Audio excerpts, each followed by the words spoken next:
understanding the different types of schizophrenia.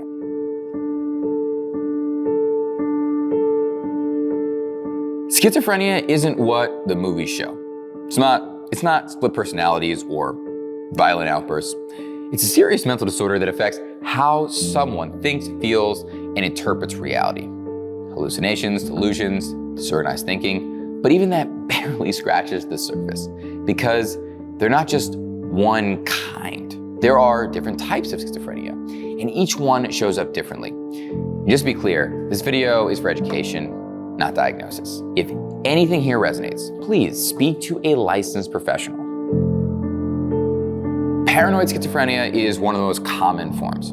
It's marked by intense delusions, often of persecution. You might feel like people are out to get you, watching you, manipulating your thoughts.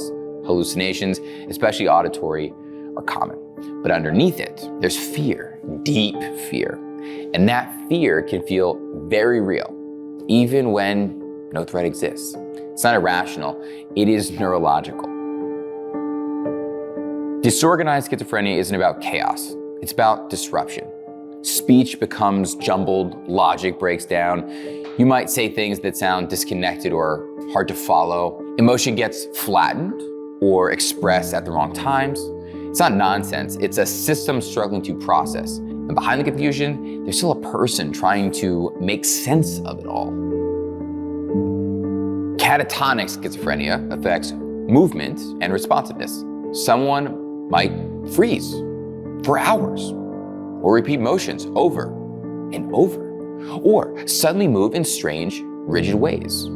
They may not speak, may seem unreachable, but inside, they may be completely aware. Catatonia is not crazy. It's a nervous system in lockdown, and it needs care, not fear. Not every case fits neatly into one category. That's where undifferentiated schizophrenia comes in, a mix of symptoms from different types. Residual schizophrenia, on the other hand, is what happens after the major symptoms fade. The hallucinations stop, but the fog, the confusion, the withdrawal remains. These versions don't look dramatic, but they're still deeply disruptive. Here's what most people get wrong. Schizophrenia isn't a constant state. People have episodes, periods where symptoms flare up.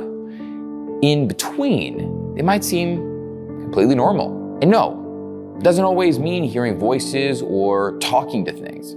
Sometimes it's subtle, a growing paranoia, a deep detachment, or a loss of motivation. If you catch it early, it can be treated. This isn't about being dangerous. It's about being human. People with schizophrenia aren't lost causes. They're not monsters. They're not broken. They're people with an illness that affects perception, not character. And with the right treatment and support, many live full, meaningful lives.